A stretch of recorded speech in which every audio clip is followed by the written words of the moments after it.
Well, hello everybody, and welcome to Session 0 of Cyberpunk Independence, a live play cyberpunk game produced by Fort Nerd and Emma Wakelin. I am Emma Wakelin, the DM or GM, and writer for the season, I guess, is for lack of a better term. Thank you everyone for joining us. I'd like to introduce our great cast. Gary Milakovic, Amy Lynn Dzura, Feliza Casano, and Rachel Seeley.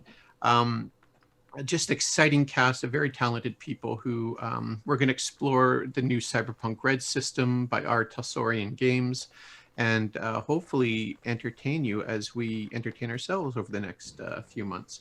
So hello, everybody. Hello and welcome my wonderful cast. How's everyone doing today? Living the dream. Hello. Good. So I just for because we're not famous necessarily. So why don't we go around the table and introduce each other? Just give a brief rundown who we are and what makes us tick. So Gary, would you like to kick off? Sure. My name is Gary Milakovic, as Emma mentioned. I'm the chief editor of FortNerd.com, the host of the Cocked Eye podcast, and the DM for Quest for the Cure, which raises money for Jesse's Journey and features an amazing cast of characters, including my friends Emma and Amy. Great. Amy, who are you? Hi, I am Amy Lynn Dzura. I am one of the community managers for the D&D Adventures League, which is the organized campaign for 5th edition D&D. I am a nerd. I have no experience with Cyberpunk, however, so I'm excited to learn and explore and do cool new things with this system. Great. Feliza. Hi, I'm Feliza Casano. I am the editor and founder of Girls in Capes, and that's really it. That's it. And of course, we have Rachel, who we'll introduce in a bit. And my name is Emma Wakelin. I'm a Toronto-based comedian and an actor, and I've been playing RPGs for quite a bit. And I'm a huge Cyberpunk fan, so it gives me a great deal of satisfaction and fun to be able to share this new Cyberpunk edition with 4 very cool people and all of you out there, which I hope are more than 4. So let's talk about Cyberpunk. What is it? So obviously we all know that the super anticipated Cyberpunk 2077 comes out very shortly, or by the time you hear this, it might already be out. It's one of the most anticipated video games, I think, in the last few years.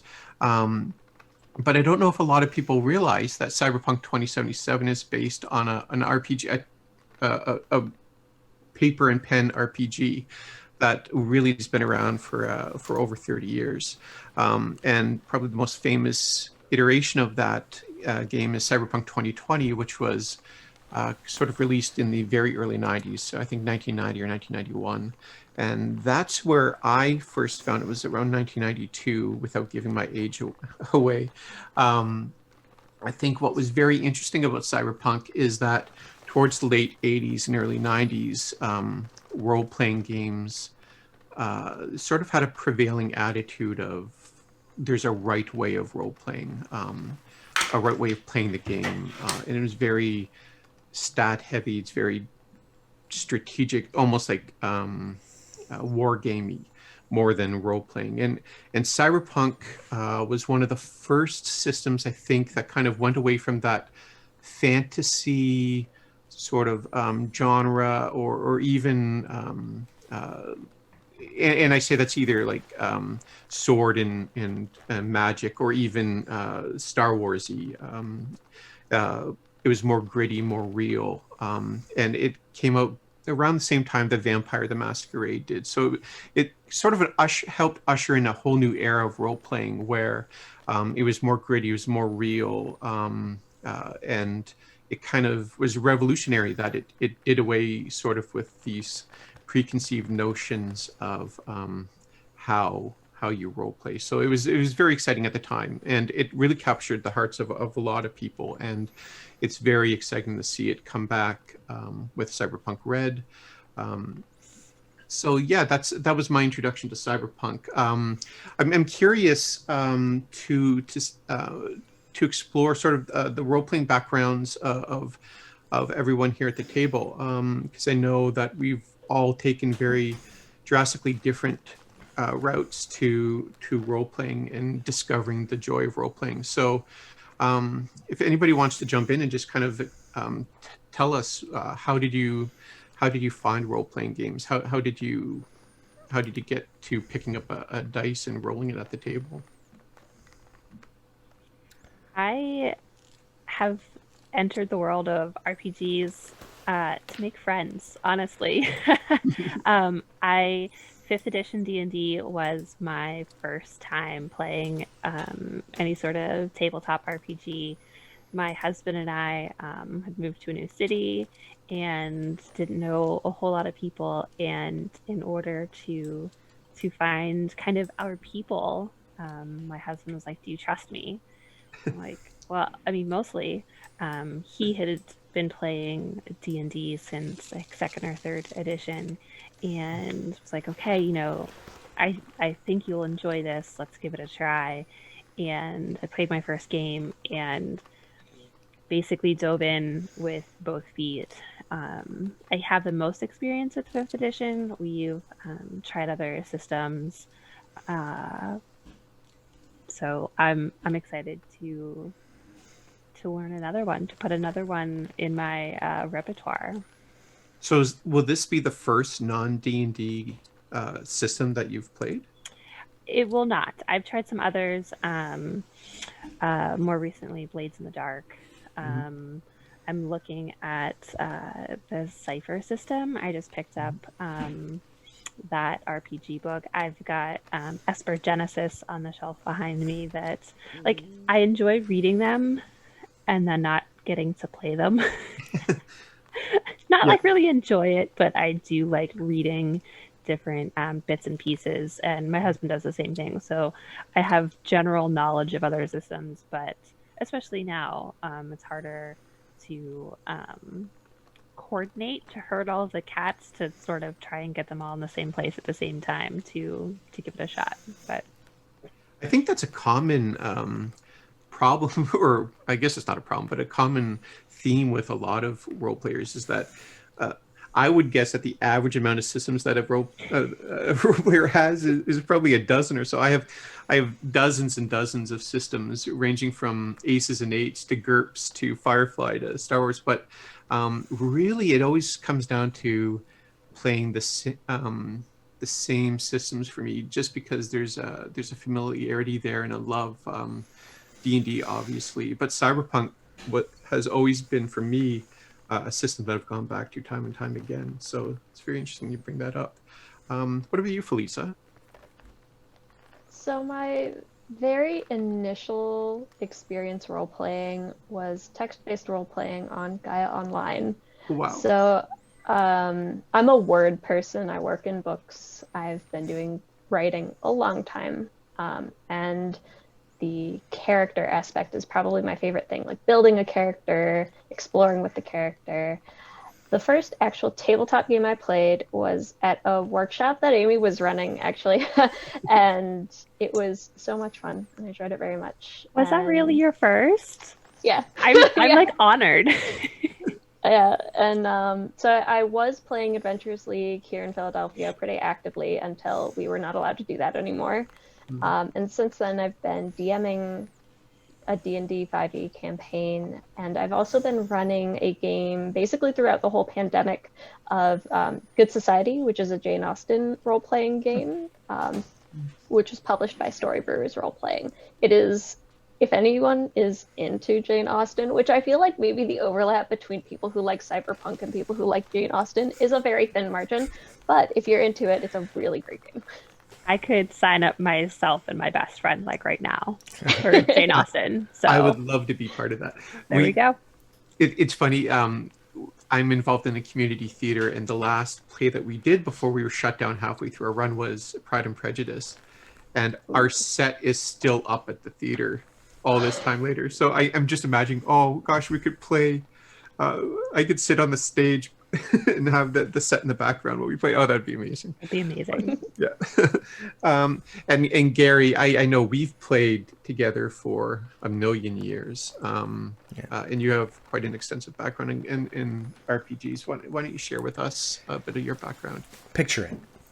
1987. A basement where there's no light. My cousin has given me a piece of paper and there's arcane writing on it. He passes me a die that's oddly shaped. I've never seen anything like it before. And he says, roll this. And so I did. And I said, well, what happens? He's like, you just hit a dragon. I'm like, okay, I'm into it.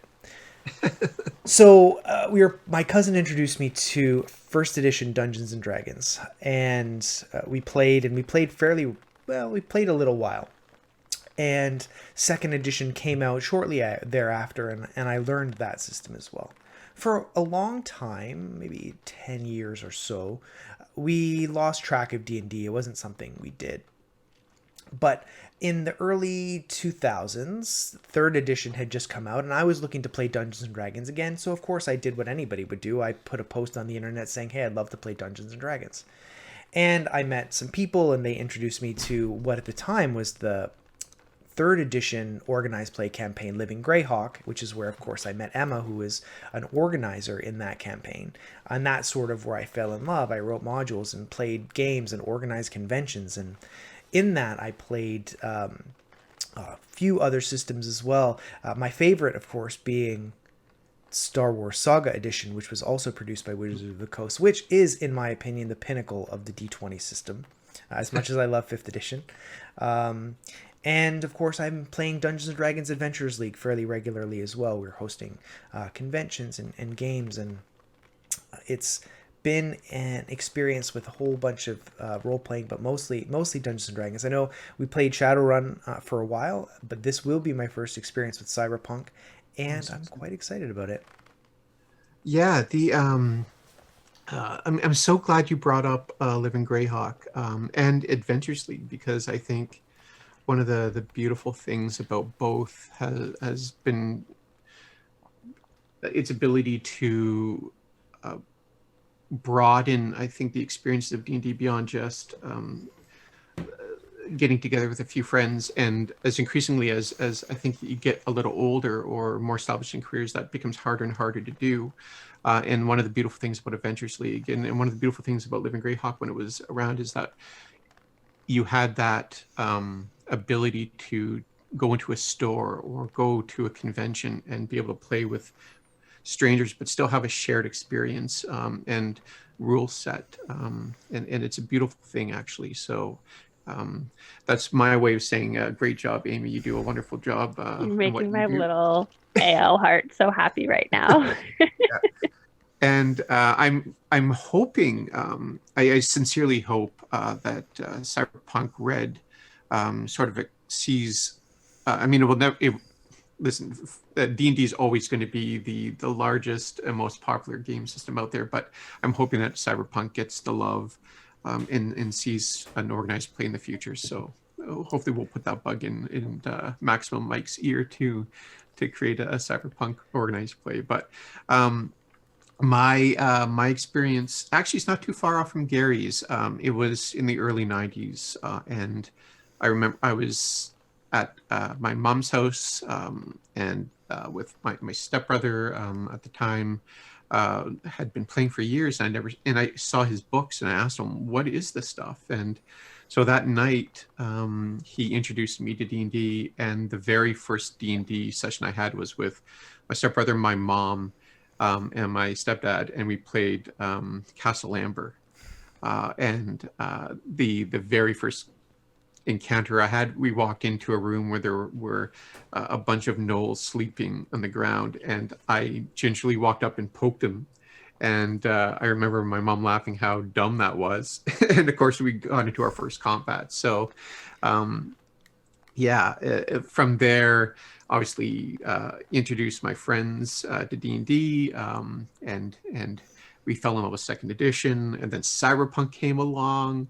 and that played a huge part of our life during high school. And then as soon as we went to university, it kind of fell to the wayside.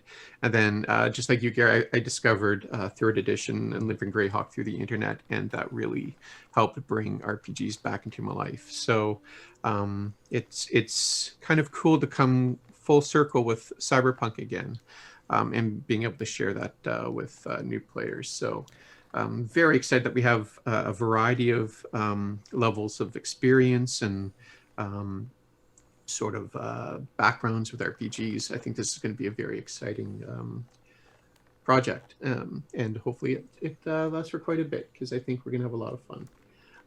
Cyberpunk. So seems the common thread here is that in terms of RPGs, no one other than myself seems to have a background in cyberpunk. But in terms of the genre, are you familiar with the genre of cyberpunk, Blade Runner, that sort of thing?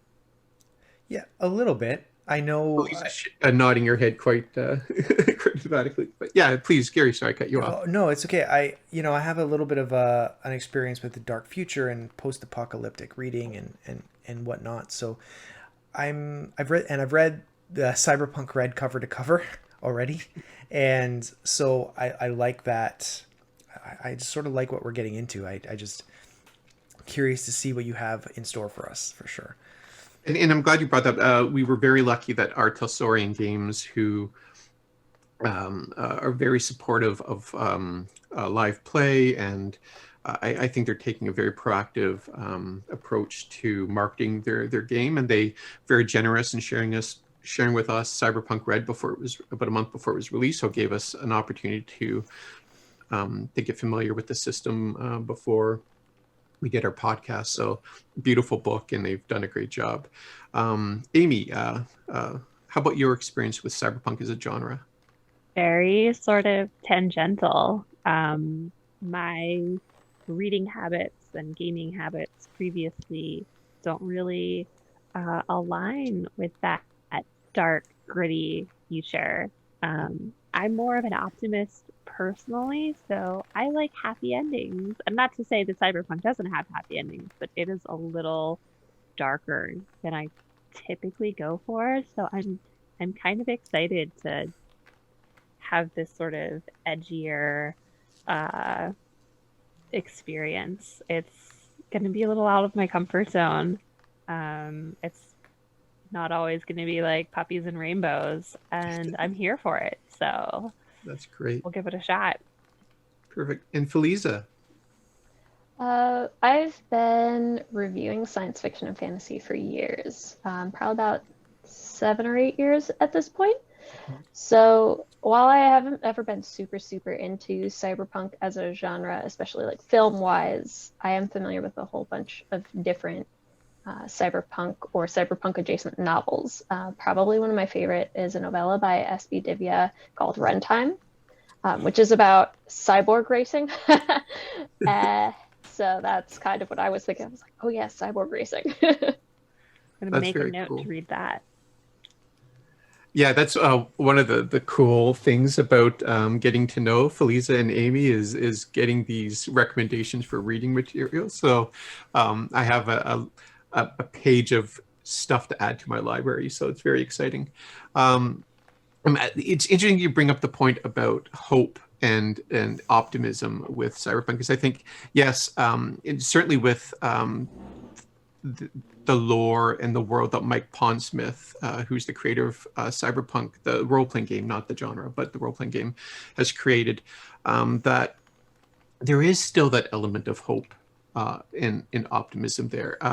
Cyberpunk 2020, which was set in the year 2020, obviously, and which is very kind of ominous for where we are right now, described a world that had gone through a lot of upheaval, and where corporations had sort of a stranglehold on society. And I think that really came out of from viewpoints of the 1980s, where a lot of authors started to see a dystopian future out of that. You can see V for Vendetta came out of that era, and Mike created Cyberpunk 2020 during that era. That whole era of Thatcherism and Reaganism, I think, had a dark cloud over a lot of authors' writings. And so 2020 was very dystopian. And as we move towards Cyberpunk 2077,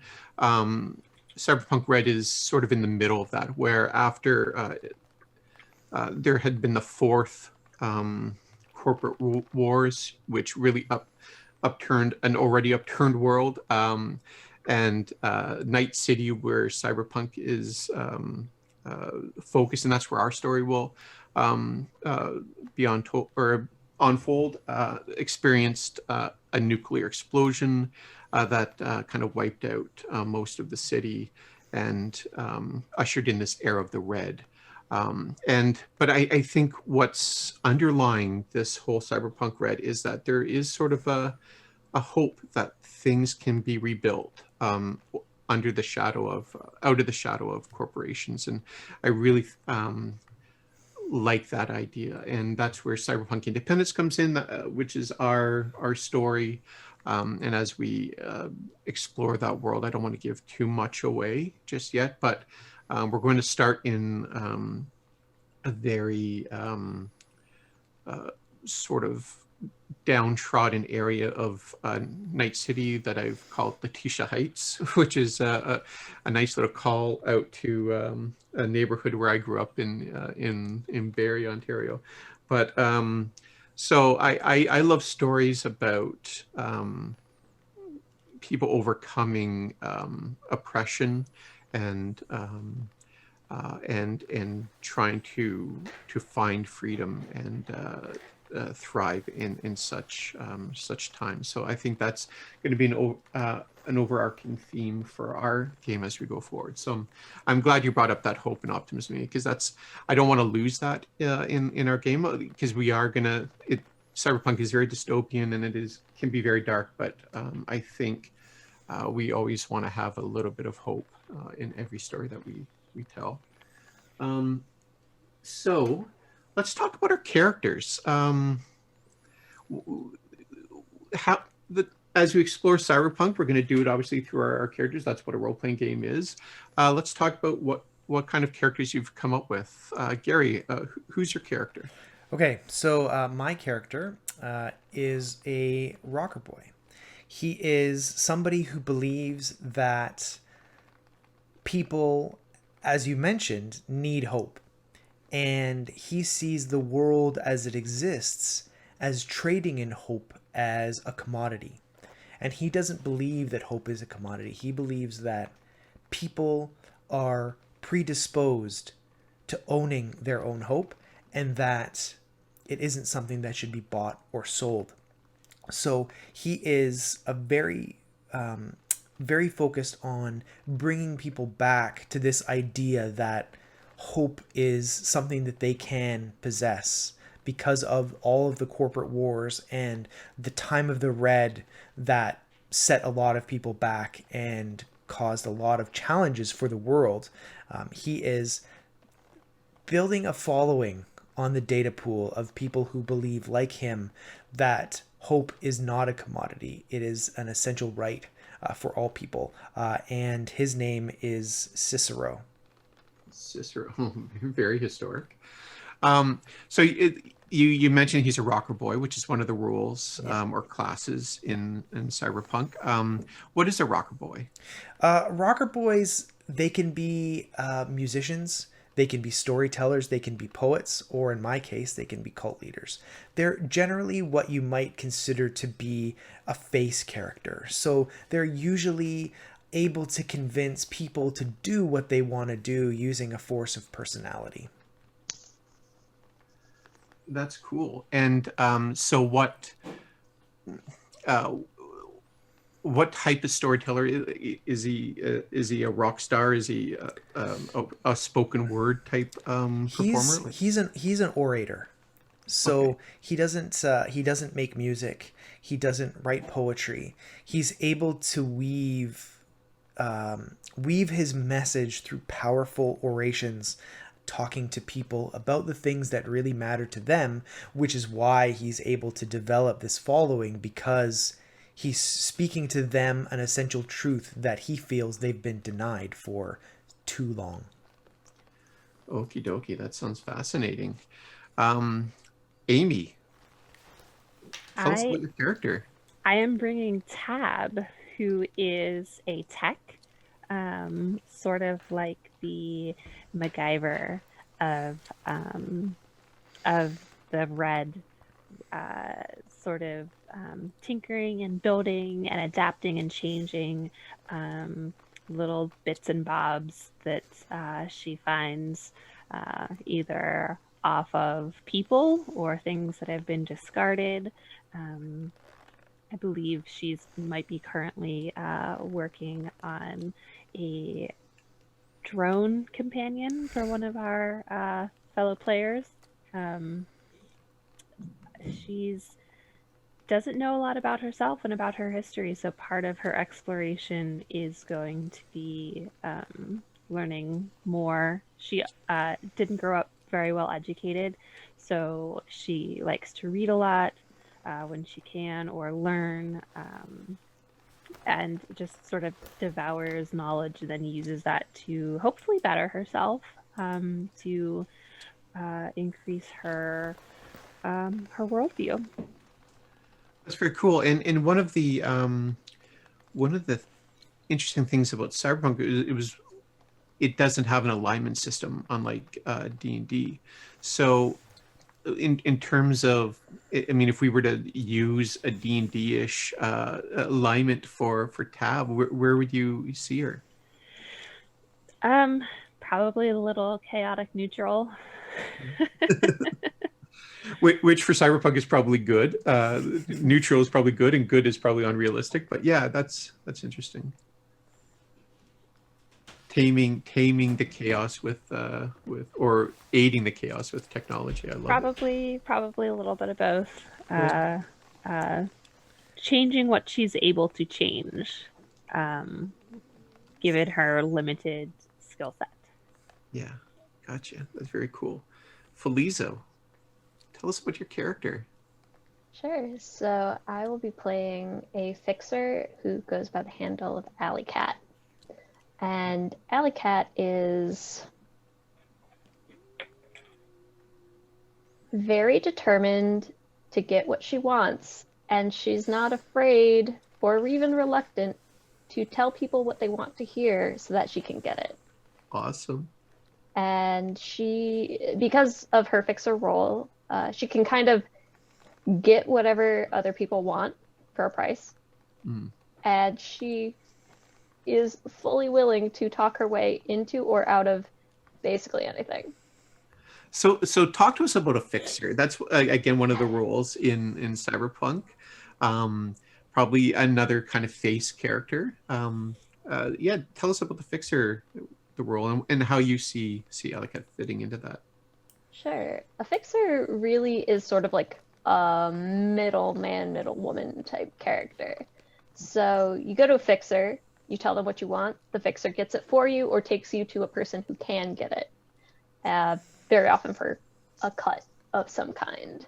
I think that Alleycat in particular has her own personal goals that she's not really very willing to tell other people, but she's also very willing, like if you are a person who comes up to her and says, I need you to get me this thing, she's like, all right, what's your budget?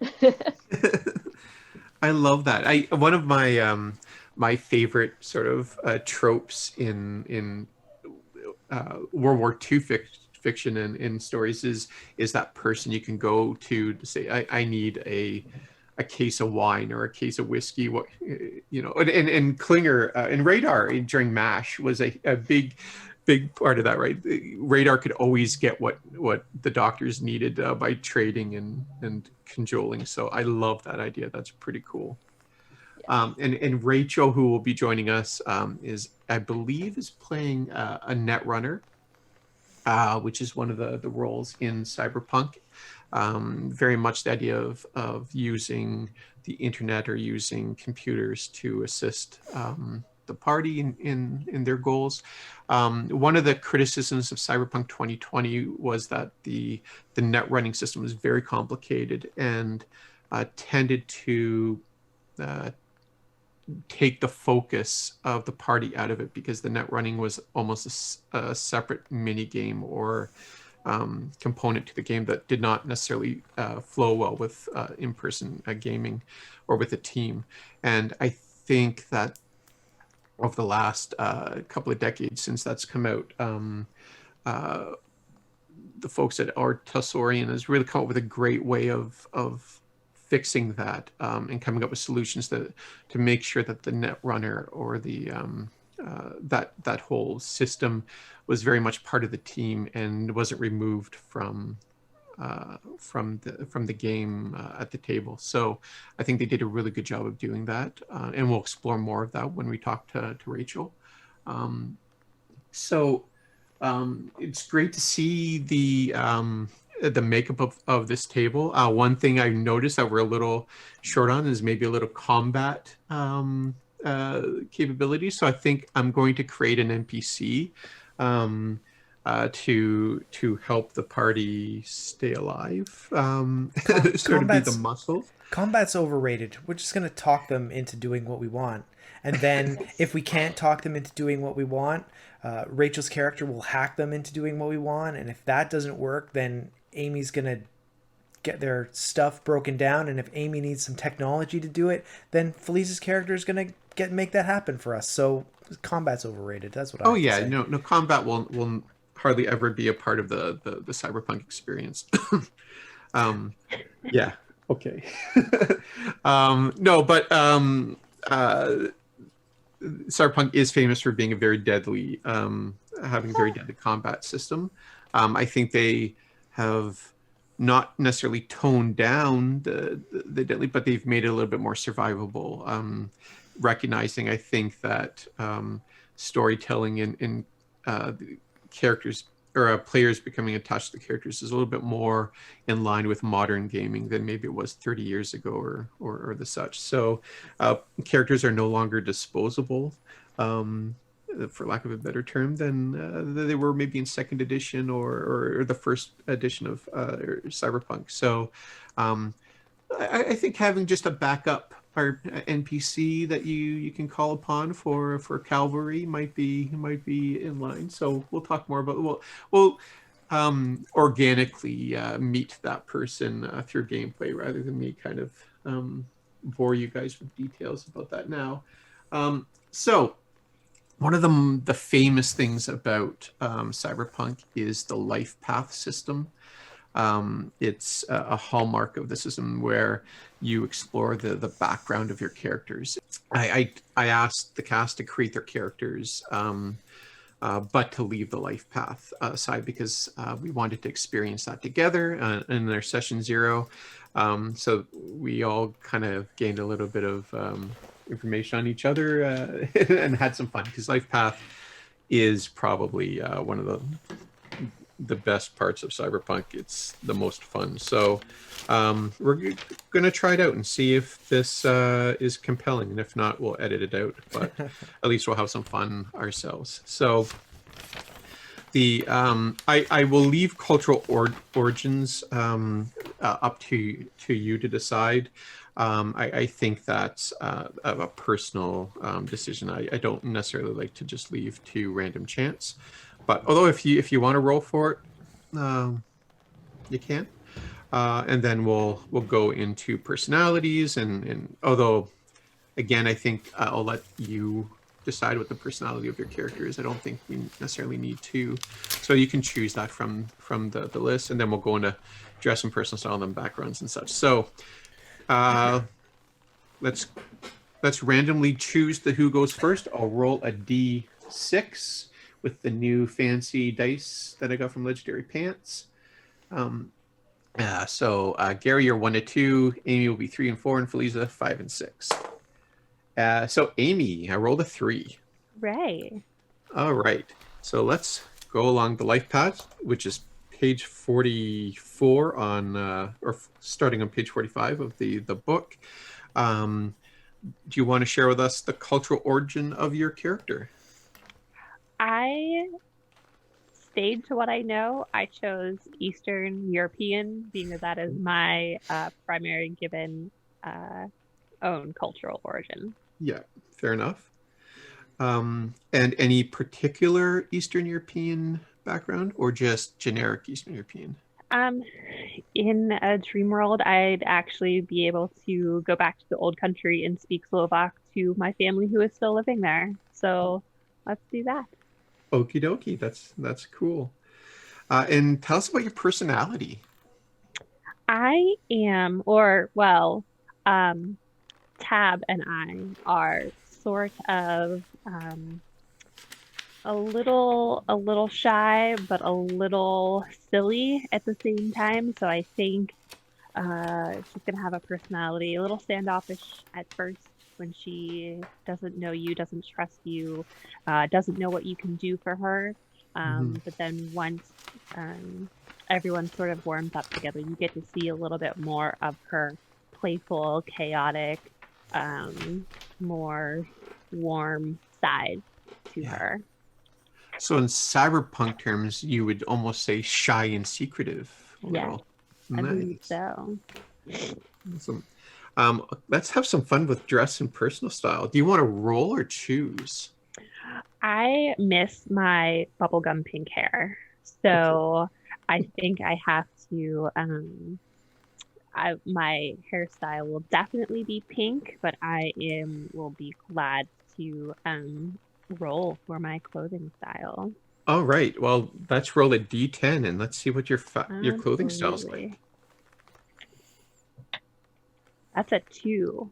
Oh, I'm gonna be rocking some yoga pants, it looks like, with my Yeah, leisure wear. looks like tabs like leisure wear, which could be comfort, agility, athleticism, and do you want to? We can go pink, but do you want to see what kind of hairstyle she's rocking Yeah, right let's now? see what I got. Whoop, that's a 10. Long and straight. Oh. Uh, You can re-roll if you want. yeah.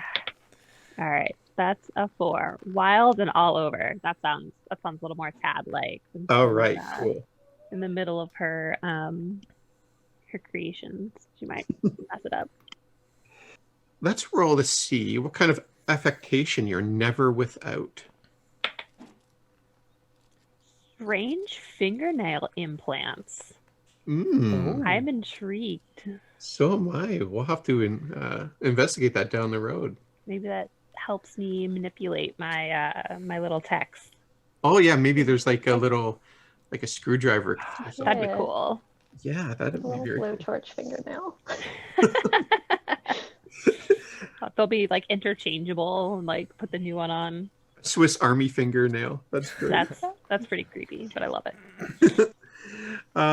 Okay, so we're going to move on to motivations and relationships. Let's talk about what do you value the most? And you can choose that. You can choose or roll for all of these. So don't. Vengeance. Vengeance. Vengeance sounds fun. And I think that's interesting as you discover who you are and what kind of trauma that you've experienced that caused your memory loss. Maybe that ends up into a quest for vengeance. That I like that. Very cool. Right. And how do you feel about most people? I think I like the idea of them being obstacles to getting what I want and finding who I need, and not to be entirely selfish, but if they can't give me what I need or what I want, then bollocks to them. Alrighty. And now on the thing that the most valued person in your life. I think it's going to be a teacher or a mentor. Not having necessarily a family of my own other than my the people that I know currently. If I don't know who my family was, I'm probably going to imprint on someone who can teach me or help me in some way. That's very smart. Yeah, that's great. Feeds right into the story. And then what is your most valued possession? Looks like it's a recording. Oh. Okay. Wouldn't it be interesting if it was a recording from a certain Rockerboy? But I'm not going to force that onto you. So normally this is where we go into our family background, but you don't know your family background. So we can, we're going to skip this step because we simply don't know. Which obviously means we don't know what kind of environment you grew up, and your family crisis is something we might investigate story-wise. Oh. But we'll move on to friends, and as Cyberpunk says, it's not all grim. Sometimes you link up with people who have your back. So we're going to roll a d10 and subtract 7 to a minimum of 0, and just see how many friends you've made so far in your life. I rolled a 5. So that's a minimum of 0. So you have no friends. Loner type. Sounds about right. But what about your character? Oh, I'm a comedian. Okay, so let's move on to enemies. Tabs has no friends. Okay, so same thing. Roll a d10. I got a 10. Oh boy. So, Oh gosh, so we have 3 enemies. all right. Let's see. Enemy number 1. Let's figure this out.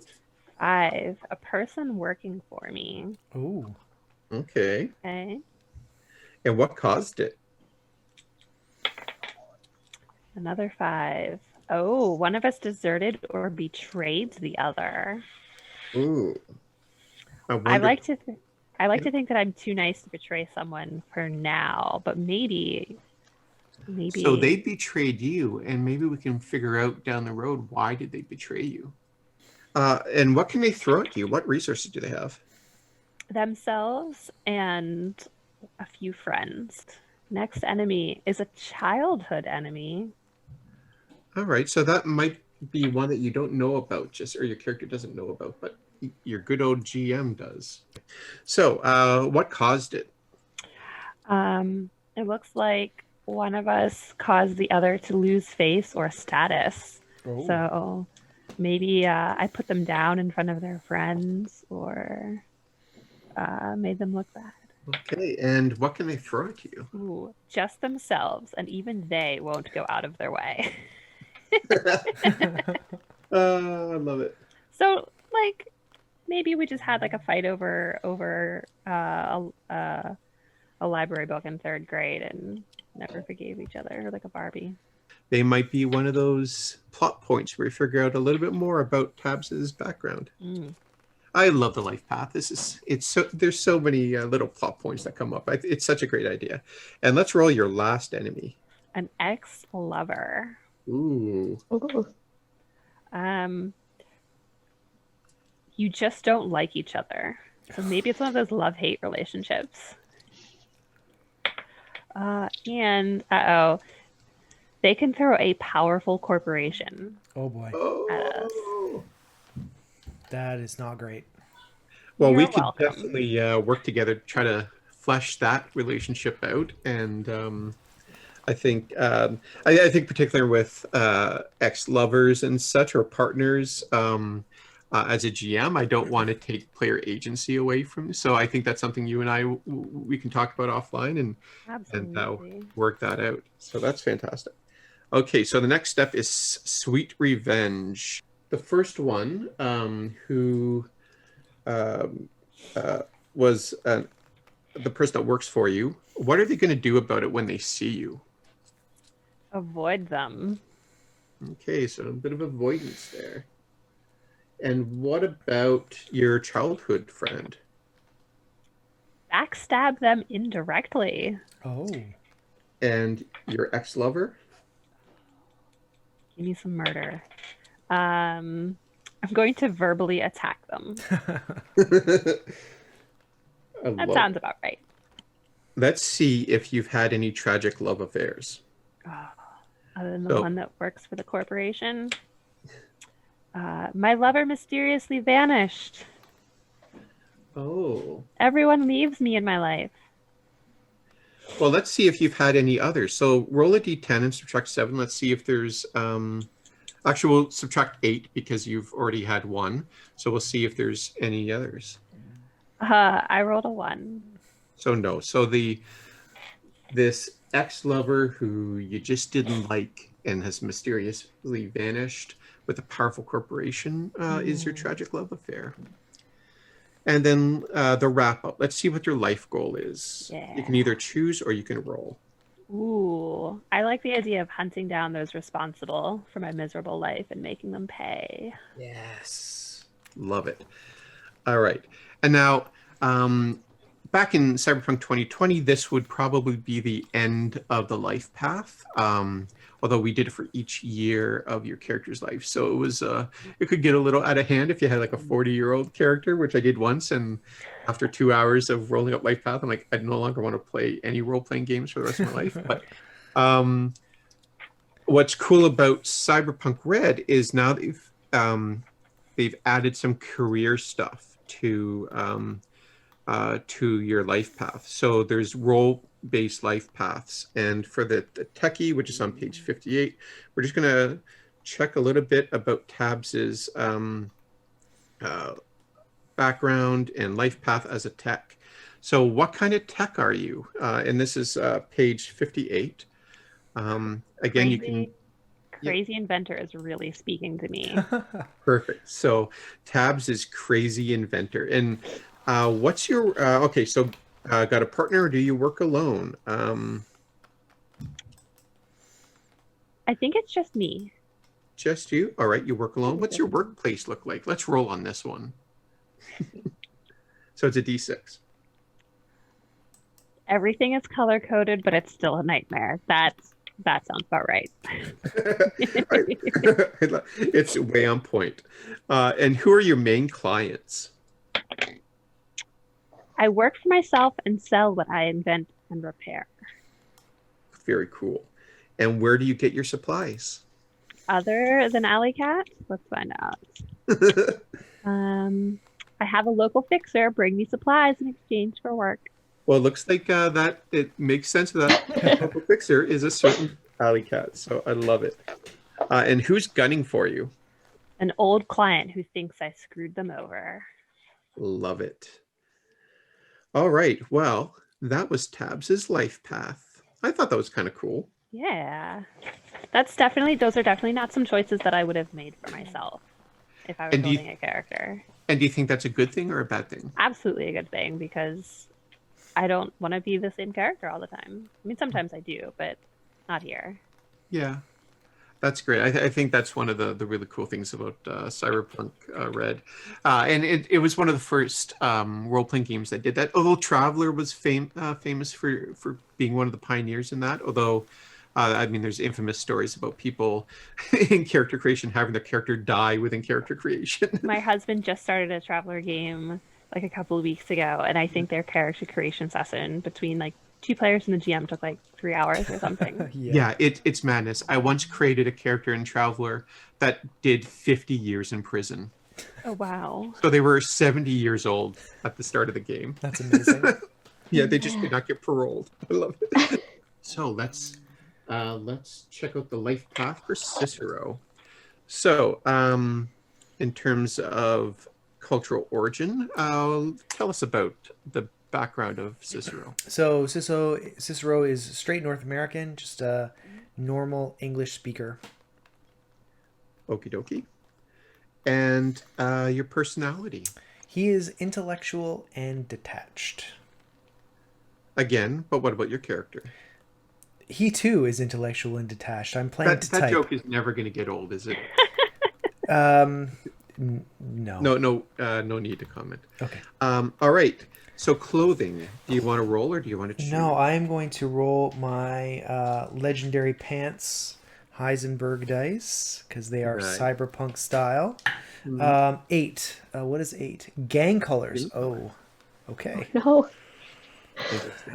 Great. And let's check out your hairstyle. Oh boy, here we go. Okay, 5. Bold. That just speaks to me. I love it. Maybe the gang color you're looking for is sort of like Bolshevik is, like you find yourself to be very communistic. So reds and you want to look like Lenin. I don't know. What's an affectation that you're never without? Strange contacts. Interesting. And let's talk about motivations in relationships. What do you value the most? Let's see. Love. And that doesn't necessarily mean love for another person. It could be love of an ideal or love of in general. So yeah, that's a very interesting thing that you can explore during the game. And how do you feel about most people? Let's see. Two. I stay neutral. It's interesting. Okie dokie. And who's the most valued person in your life? Myself. Okay. And you narcissist, you. And I mean, it's not what is the most narcissism valued- if it's true.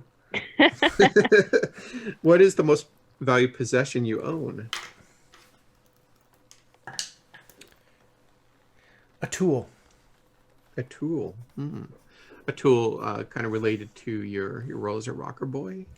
Yeah, I think it would probably be a data pad or that connects me to the data pool so that I can talk to my people, make sure that I can communicate with them effectively. Excellent. Very cool. Let's check out your family background. Oh boy. So roll the d10 and let's figure out what your background was like. Oh gosh. One. Corporate execs. Oh man. So maybe that's why you're railing against your parental figures. You grew up wealthy and powerful with servants, luxury homes, best of everything. Maybe you definitely went to some sort of private, big name private school. Maybe you're kicked out because of your radical ideas. That's something definitely we can explore as we go along. Let's check out your environment as you grew up. Okay. Your childhood environment. 3. In a nomad pack.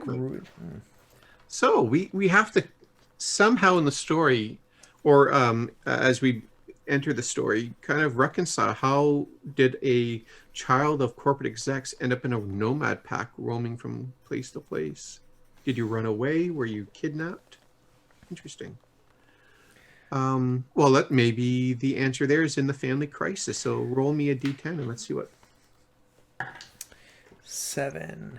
Families involved in a long-term conspiracy, organization, or association, such as a crime family or revolutionary group. Oh, maybe that's where it came from. That finally, so it's almost like the plot line of The Americans, where you grew up in this very comfortable exec, and then it turned out your parents were fellow travelers. Oh boy. Okay. Oh my God. Let's figure out how many friends you've made in your life. Roll me a d10 and let's subtract 7. Oh boy. 10. So you have 3 friends. Wow. So you're the exact opposite of Tabs. Okay. 3 friends. And the exact opposite of Gary. I've got 3 friends on camera right now. Demonstrably false, my friend. Friends is a strong term. I'm joking. Okay. Okay, let's figure out this first person. Roll me a d10. 10. Someone with a common interest or goal. Okay. Number 2. A childhood friend. Okay. And your third friend? My third friend. Oh my God. Someone else with a common interest or goal. Well, that is very interesting. I mean, that makes sense for someone who grew up sort of in a nomad environment, right? Or maybe it's just my force of personality is bringing people to me because my goal is amazing. Yeah, or what I said. Okay, that too. Okay, let's figure out enemies. Do you have any enemies? Oh boy. I have 1. One You enemy. have one enemy. Okay, roll a d10. Let's see who they are. My God, that's a booster ganger. A booster ganger. Interesting. And what caused it?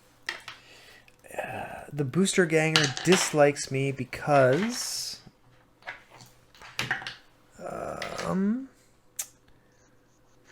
I accused him or her or someone. Someone accused the other of cowardice or some personal flaw. What can they throw at you? Oh boy, here we go. They an entire gang. That makes sense. Okay, well, that's definitely something we're going to have to explore in the story. So that's very cool. And what are they going to do? What are you or they going to do about it when they see each other? We're gonna avoid them. All right. And what about them? What are they going to do to you? Okay. They are gonna avoid me. Okay.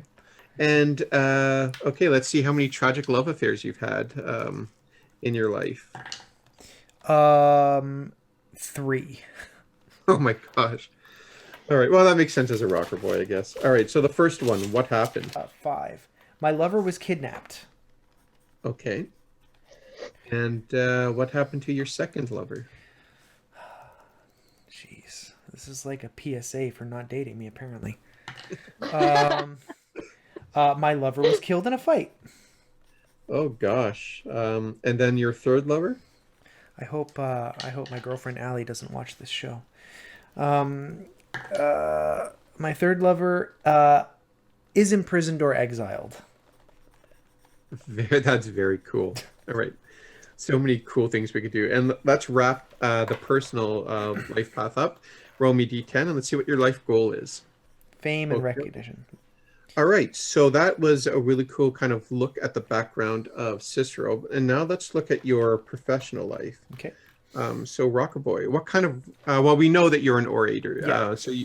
So we can move on from that. Are you in a group or a solo act? It really feels like originally I wanted to say solo, but Yeah. now I wonder if he was once in a group but split off from them. So I'm going to say he's a solo, Okay. but he was once in a group. Okay, so let's figure out why you left. Roll me a d6. A D6. I was a jerk, and the rest of the group voted me out. Oh, I won't say my hack joke. But Heyo. okay, where do you primarily perform? Primarily perform on the data pool. Interesting. And who is gunning for you? Who is gunning for me? That's a wonderful question. I mean, from my perspective, I'm delightful, so nobody's gunning for me. But we'll see who's actually gunning for me. A romantic interest or media figure who wants revenge for personal reasons. Maybe it's an ex-member of your old group. Maybe it's a lover who was kidnapped or imprisoned because of something I did, and I never went to help them. Very interesting. All those things can be explored in story. I love the plot points that come up from this. It's brilliant. All right. And Feliza, that leaves you, my friend. Shall we do your life path? Sure. Okie dokie. So let's see. We're Alleycat. Do you want to tell me about your cultural origin? Sure. So I've never gotten the chance to do this before. So Alleycat is going to have the same cultural origins I have. So she is going to be Filipino. Very cool. I love it. And tell us about her personality. I'm going to roll for this. Oh, okay. Very cool. I love it. So it's a D10. So this says moody, rash, and headstrong. Okay. Oh boy. Fixer. I love it. All right. That sounds like a cat, though. Yeah. Oh, it does too. It really Especially does. an Alleycat, right? Yeah. Yes. I love it. All right. Clothing style. Do you want to choose or do you want to roll? I think you could tell by how I've rolled into this video session that I have already chosen how Alleycat is going to present herself. Yeah, So. so those of our party member, or sorry, our audience who's listening on the podcast as opposed to maybe a video, describe what Alleycat looks like. Sure. So she kind of chooses a mix on a varying scale between urban flash, which is flashy technological streetwear, and Asia pop, which is bright, costume-like, and youthful. Very cool. And your hairstyle. Let's roll for that one too. So it's going to be short and spiked for now. Okay, and yeah, and that obviously that can change. One of the really cool aspects of cyberpunk is this whole idea of transhumanism, and that not only can your clothes change or your hair change on a moment, you can actually change your body, which I mean, for personal reasons for myself, that's something I find very, very interesting. But yeah, so that's definitely nothing is set in stone in terms of that. So that's very cool. And what affectation are you never without? Spiked gloves. Okay, very late 80s. I love it. Also very cat-like. Very much so. Oops. It'd be cool if they look on the palms. They look like the a cat's Little paws. Yeah, little paws. Oh. Okay. Let's move on to motivations, relationships. For Alleycat, what do you value most? Oh, I rolled honesty, and I don't think that's gonna work out. No. Let me try again. Yeah. Money. Okay, that works. That tracks. Okay. So, yep. Good motivation. And how do you feel about most people? I like almost everyone. How interesting. Very interesting. It'd be interesting to see how you reconcile that. So very cool. Who is the most valued person in your life? Also myself. Okie dokie. So I guess I like everybody, just not as much as myself. Which I think is human nature, but yeah. And what is the most valued possession that you own? A letter. Ooh, we'll have to figure out down the road where that letter came from, or is it something that you've written that just hasn't sent yet? Let's check out your family background. You can either roll or you can choose. Reclaimers. Okay, so yeah, the Reclaimers are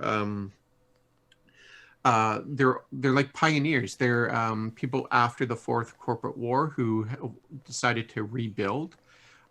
So they're scavengers, they're engineers, they're basically pioneers who go into an abandoned either ghost town or even part of Night City, and they've decided to rebuild a neighborhood, or maybe it's loftier, they want to rebuild civilization. So that's very cool. And that actually makes a lot of sense for Feliza's character as a fixer, because if her origin is reclaimer, then she's had a lot of experience trying to get things done and connect with people to get the stuff she needs. Oh, that's a great point. Yeah, I mean, that's a very organic way of figuring this is where your skills came from. That's very cool. So let's talk about your childhood environment. Where did you grow up? Well, I rolled a 7, which is in a huge megastructure building controlled by a corporate city, but the next one down is in the ruins of a deserted town or city taken over by reclaimers, and that seems a little better. I think that fits better, and it kind of fits into my vision of where we're going to start our thing. So let's go with that. I think that's a great idea. So Letitia Heights is where we're basing our story. It's a neighborhood in the combat zone in Night City, and maybe your family is part of this organization of reclaimers that decided to rebuild for mysterious reasons. Letitia Heights. So chances are, it being the time of the red, something traumatic has happened to your family. Your family's faced a crisis. Let's see if what that would have been. So roll another d10. My family vanished, and I'm the only remaining member. Oh, that is perfect. Okay, I'm not going to say anything more, but that is perfect for my purposes. I love it. Oh, All Maximum, right. you crazy bastard. I Um, let's figure out your friend situation. Roll me d10 and subtract 7 and see how many friends you have. have no friends. Oh no. Oh, well, I have yeah, none. yeah. I'm Outside your of you friend, Feliza. here, we'll figure it out. Do you have any enemies? I don't have any enemies either. Apparently, just like an off the grid kind of individual. Okay. But tragic love affairs. Do you have any tragic love affairs in your life? No, I do not. I rolled a 2. All right. Well, and what is your life goal? Again, you don't have to roll. You can choose if you think it makes more sense. Well, I rolled cause pain and suffering to anyone who crosses you, and that seems right. That feels Very right. cat-like. I love it. Yes. All right. So that wraps up your personal life path. So let's move on to your professional. Let's see what kind of fixer you are. So, kind of based on what other characters have already rolled, I think and also the background I already rolled, I think either broker deals as a fence for scavengers raiding corps or combat zones, or specializing in brokering solo or tech services as an agent. There's nothing to say you can't do both. That's true. Yeah. Do you have a partner? Do you work alone? I think she works alone given the fact that she has no human connections at all. Yeah, that makes sense. All right, let's see what your office is like. Roll a d6. An otherwise abandoned building. Makes sense. Yeah, that makes sense. And who are your side clients? I did not do this on purpose. I rolled local rocker boys or medias who use them to get gigs or contacts. That's amazing. I love it. All right, and who's gunning for you? Combat zone gangers who want you to work for them exclusively. Oh gosh, it's simpatico. I love it. It works out so perfectly. So that's the life path systems. What do you guys think about that? That's amazing. Yeah, I really like, as a GM, my wheels are just going at 100 miles an hour because I've been given so many little gifts to build a story for you all. I love it. So I think that it's another example of just the wonderful storytelling that Mike Pondsmith has crafted over the decades. And I think you can see how revolutionary this would have been in 1992. Like, nothing like this existed in second edition. And even Star Wars, the West Ended games, which was probably the other big game at the time. It just didn't exist. It's refreshing. I love it. I mean, second edition did have non-weapon proficiencies. Yeah, that's right. Skills didn't even exist, right, in most games. So that's very, very cool. So it's great to be able to learn a little bit more about the characters we're going to be exploring in the next season. I'm looking forward to playing with each of you. So just closing thoughts on our session 0. Gary, do you have anything you want to share with us? Any thoughts? I'm so looking forward to playing with everybody. I think the characters that everybody's developed, the backgrounds that everybody's rolled, and the story threads that you have, Emma, are going to make this an incredible experience. I think both for us as players and you as a GM, but for the people watching. I think the thing that I like, and I know I'm not going to speak for Amy, but I know that she loves it too, is being able to get callbacks to previous adventures. And you take notes, and something that happens in session 1 becomes relevant in session 8. And I think you have a lot to work with. And I think our characters are either gonna get along really well or not get along at all. And I think either of those situations is going to be a great experience for everybody. So yeah, totally agree. Feliza, what do you think? I am very much looking forward to getting to know Alleycat and all of the characters and all the other players. Yeah, I can't wait to see Alleycat's story. Like I said, one of my favorite tropes and characters are those fixers who can just um, out of nowhere produce hospital beds or whatever you need, right? So we're gonna have a lot of fun. And Amy, with tabs, this is gonna be exciting. Thoughts? I'm looking forward uh, to learning more about Tabs and figuring out who she is and maybe if who she thinks she is actually lines up with what she learns.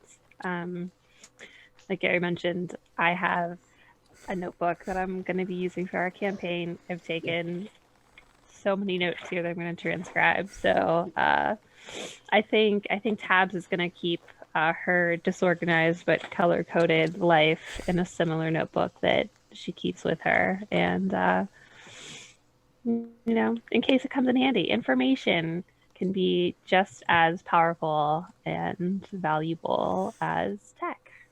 Absolutely. So thank you everyone for joining us, and thank you to you three for sharing your characters and taking part of this life path. I'm so excited. I think we're going to have a really good time. Part of the session zero that we did include on this is I reached out to everyone, just making sure that we were all comfortable and that any topics that we didn't want brought up or sensitive topics so that we could avoid.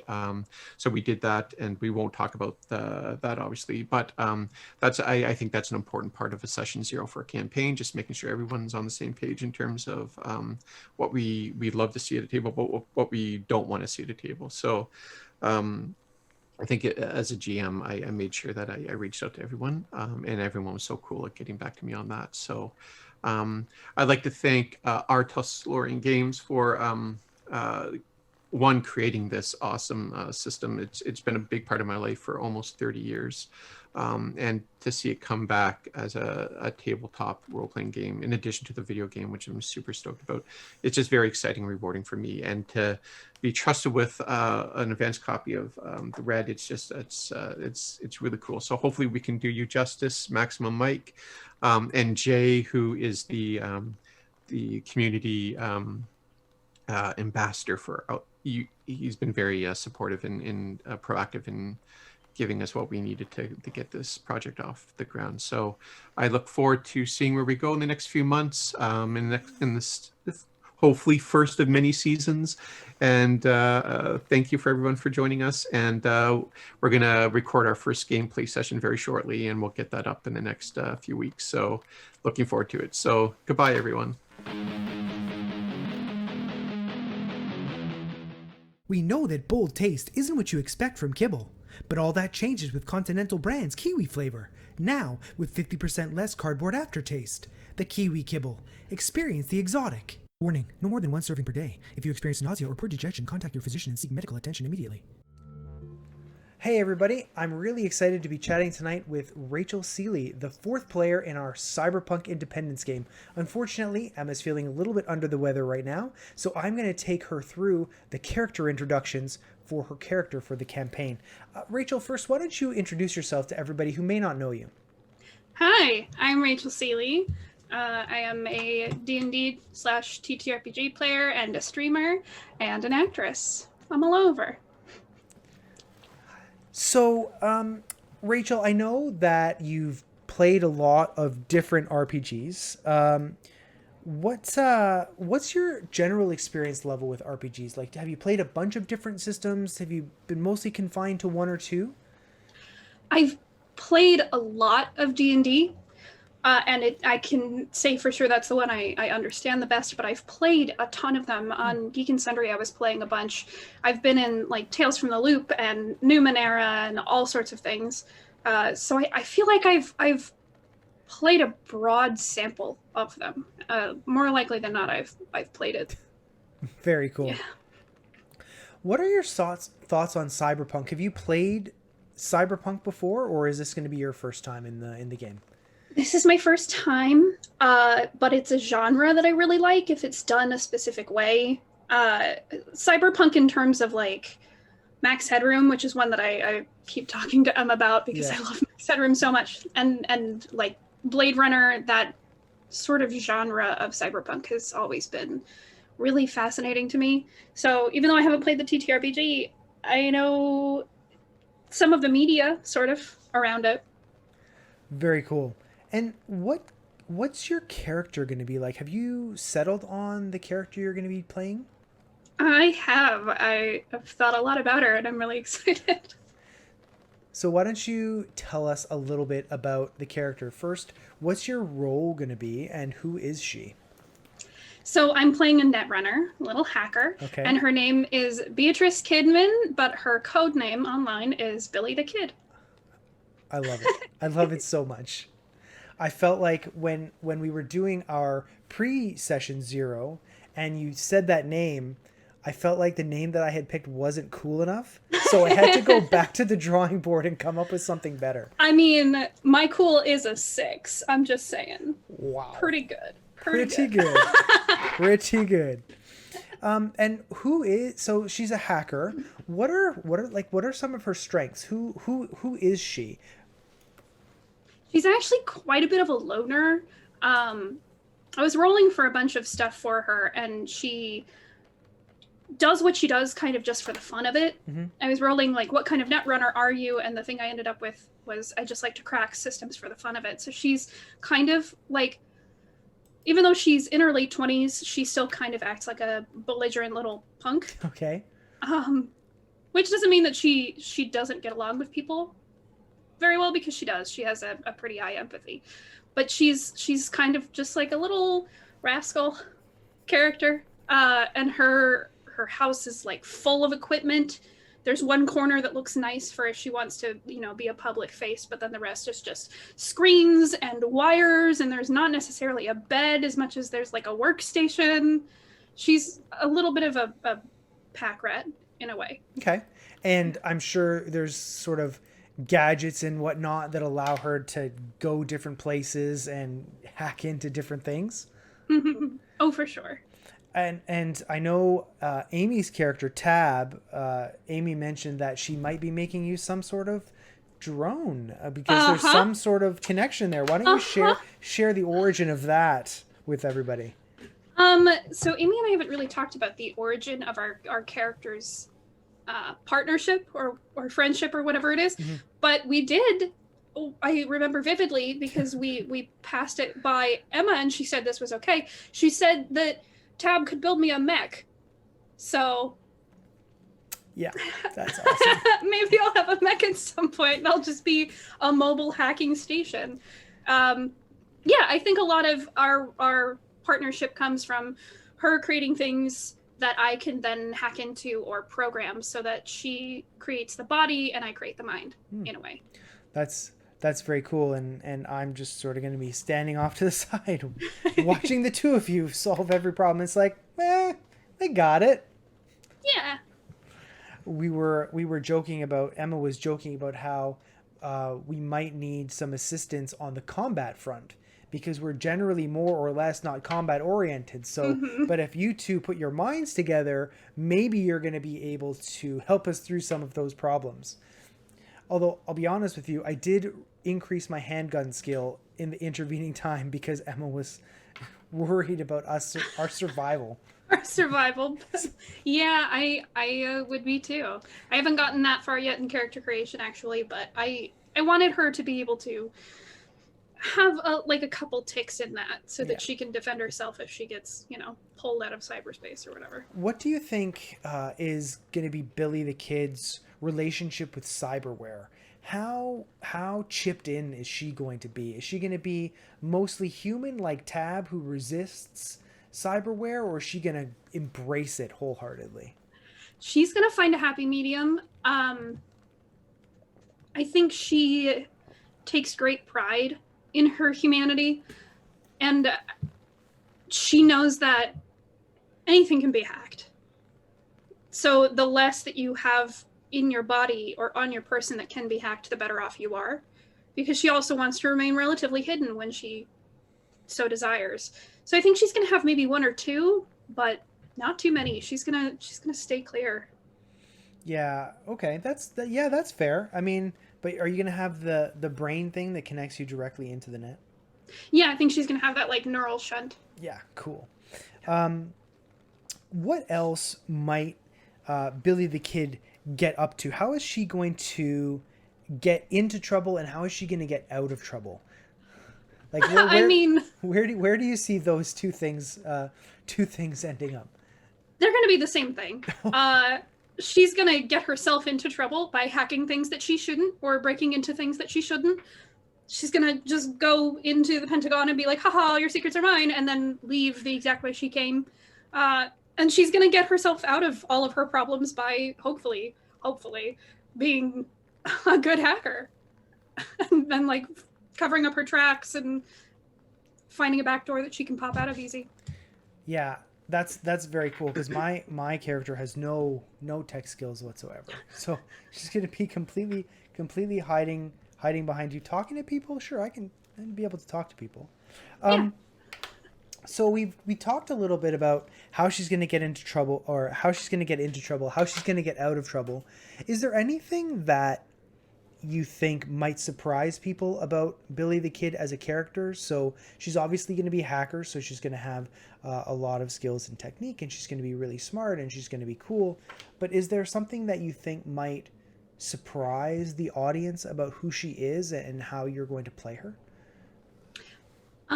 I think that she's going to be a pretty stereotypical hacker in terms of the way media portrays them.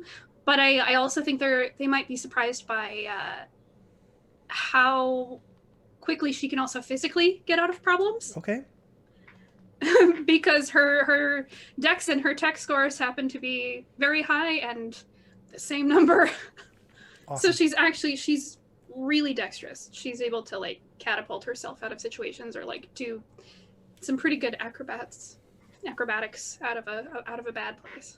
Okay, that's At least I hope. Well, I mean, in theory, as long as hopefully you'll be able to get out of at least a few situations, because we want the show to last more than one episode. Yeah, I'd like to not die immediately. I mean, hopeful. Are there rules around having a second session 0 after session 1? Like, I don't think so. Yeah, it's just all right. Well, thanks everyone for watching. It's been great. All right, I guess that's it. Bye. Good to have you. Yeah, exactly. I mean, this is Cyberpunk, so there could always be, I don't know. I mean, I'm sure there's no like resurrection or whatever, but who's to say my consciousness couldn't be put into a robot? Or, I mean, that could be a very interesting storytelling opportunity. I mean, if we all die, we would make new characters, and then obviously Emma would create an amalgam of all of our dead bodies. And that would be like the final enemy that we have to face as the new characters. Our own past characters. Oh no. It would be terrifying. It's like, oh, hey, look, it's Cicero's head and Billie the Kid's hands. She's talking to you and hacking into it at the same time. Could be cool if we all died and we became cyborgs or androids and had to go through the rest of the game grappling with the fact that we were no longer human at all. And what does it mean to be human? Yeah. What a broad question. Yeah. That was actually one of the things that Emma mentioned, that transhumanism is a fundamental part of Cyberpunk and has been for a long time. And obviously it means a lot to her, and just exploring what it means to be human and what it is that makes us tick. So yeah, I mean, if we all died and ended up being cyborgs, I think it would be great narratively speaking. Yeah. I mean, maybe not like from a practical perspective, because I spent so long making my character, but okay. We'll figure it out. It'll be fine. It is going to be great. How does she dress? I mean, we're going to go through the life path and have, you sort of be able to pick that or roll it, but generally, how is she going to look? What are people going to recognize about Billie the Kid right off the bat? So I think a lot of her costuming is going to be indicative of who she is as a person. Okay. She's going to have like blacks on the outside, lots of straight, sleek lines, and then underneath lots of bright colors, lots of loud and vibrant patterns, so that she has this thing she can hide underneath, like a hood or something. And then, she takes off the hood and opens up the cloak, and there's, bright pink or green or whatever. All practical things as well. Definitely pants, definitely things she can jump around and move in. Right. Practical boots that are still stylish. It's actually interesting. So she would have like a black hoodie with multicolors, but she could zip up the hoodie, and so it's kind of like armor in a way. Yeah, kind of. I'm picturing, because it's also something that I have for costume. Okay. But it's like a like long straight black jacket. Okay. Jacket's not the right word, but an overcoat or whatever that she can close, and then the undershirt will be some bright color, and she can like pull the hood up and have it zipped up all the way so it's just dark, and she can sort of use that to scurry off into the shadows and be hard to see. Feels very her. Nice. Okay. So speaking of life path, I'm really excited to go through your life path. We had some really cool roles and some things that just we did not expect were going to happen for our characters. And Emma's face, she was like Mr. Burns, trying to figure out with all the stuff that we were going to be able to go through. So why don't we start on page 45? Your cultural region. So this is one, and your languages you might know. This, of course, is something you can choose. Don't have to roll unless you really want to. What's your cultural region going to be generally? She's going to be North American. Okay. And what language do you think you might know? What's the main language you think she's going to speak? French. French. Oh, yeah. Oui. I picked that because I know some French. Oh. I know some French too. I mean, it's just unfortunately, sorry, I don't speak French. That's fair. That's enough. So her personality, are you going to roll or are you going to choose? I'm gonna roll. Let's see what we get. She's stable and serious. Okay, I could see that. I could see that from the way you've described her. I dig it. She's multifaceted. Every good character is. Yeah. I'll say when she's hacking specifically, she is stable and serious. So she's basically got that dual persona. When she's hacking, she's all business. But then when she's not, she's like, all bets are off. Yeah, just still kind of a dumb little kid in a way. All right. What about her clothing style? Clothing style's all... Oh, let's see. Which one describes it the best? Bag lady chic. Well, let's see. Let me roll. Asia pop. Oh. That is actually perfect. Very cool. Well, that's actually exactly how you describe him. Okay, and what about her hairstyle? Actually, I'm just going to go ahead and go with long and straight, which is right next to it. I think that's going to be perfect for her. Awesome. What about an affectation you're never without? Let's see. Nose rings. Okay. I can see her having like a little septum piercing or something. Yeah. Okay. Great. Yeah. Okay. So these ones, this is where it starts to get interesting. As we descend the life path, things get more and more interesting, especially how the characters are going to relate to each other. So, what do you value most? I would say, just off the bat, without rolling, she values knowledge. Okay. I think that's a big motivator for her hacking as well. Okay. She doesn't necessarily want to be, like, malevolent as a hacker. I think she sometimes just hacks into things to learn about what's going on behind the scenes and then leaves it be. Okay. So she's like an ethical hacker. Sort of. Yeah. Okay. All right. I mean, she's definitely hacking into places that she shouldn't and probably reading a lot of private information.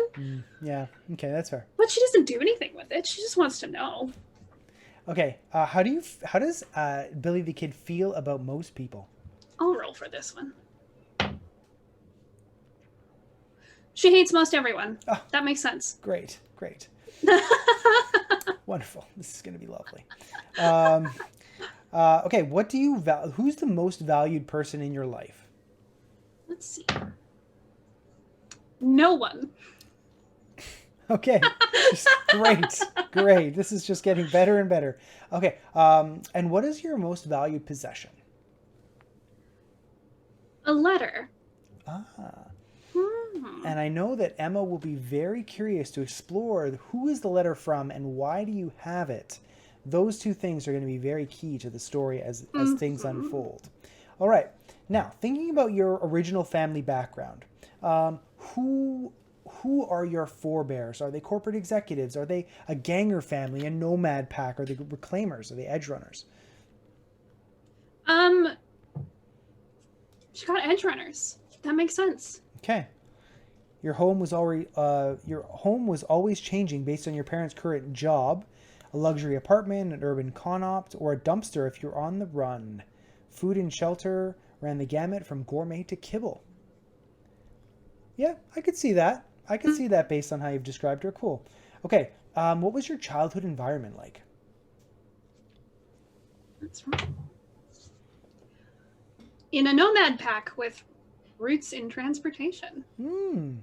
Okay. Yeah, I could see her in like a caravan. Your family crisis.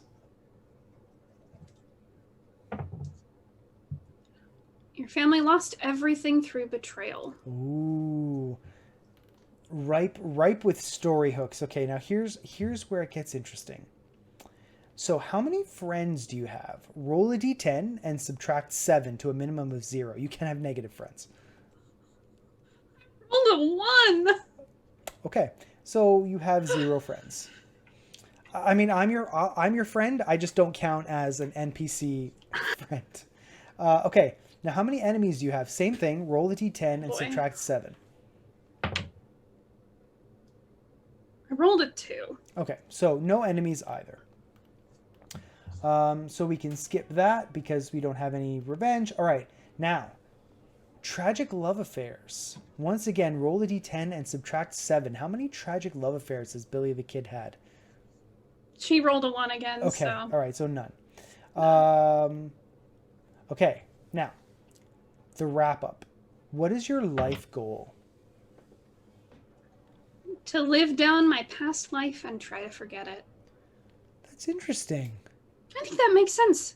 In terms of like her past life being her childhood. Because it was probably a struggle having nomad parents and not having a lot. And maybe the reason why she seeks knowledge is because the family was sort of going from place to place. She didn't maybe know why, or so she's seeking all that knowledge. Okay. Yeah, I can see that. So now we're going to go, I know you've worked through this, so we're going to go through your career life path. And you are a net runner, which is on page 56. Yeah. Okay. So what type of net runner are you? She just does it for the fun of it. She rolled a 4. Okay. Do you have a partner or do you work alone? I work alone. Okay. And what's your workspace like? It's a filthy bed covered in wires. Okay. Yeah, who are some of your clients? Local gangsters. They protect the apartment that I work out of. Okay. Where do you get your programming? I have back doors into a few corporation warehouses. Yeah, I buy that. Yep. Now, As someone who didn't grow up with money, she has a means to maybe get some. You know? and who is gunning for you as a net runner? Who have you rubbed the wrong way? Rival net runners who just don't like me, which is fine because I hate everyone. Well, when you're the best you are at what they do, people gonna come for you. What can I say? Yeah. So that was Billie the Kid's life path, and I know that Emma's gonna have a ton to work with in what you rolled and what you picked and some of your character ideas. So this is gonna be amazing. I'm very excited. So excited. Yeah. I keep saying to everybody that I didn't think I could get more excited for this game, and yet here we are revealing these characters, and it just keeps happening. It's the excitement level is increasing again and again. Mm-hmm. So we will be back soon with episode 1 of Cyberpunk Independence. Thanks very much for watching, and of course, thanks to Talsorian Games for providing us Cyberpunk Red, trusting us with an advanced copy so that we could build our characters, so that we could have everything out shortly before the end of the year. Rachel, thanks so much. I look forward to seeing you on the net. I'll see you there.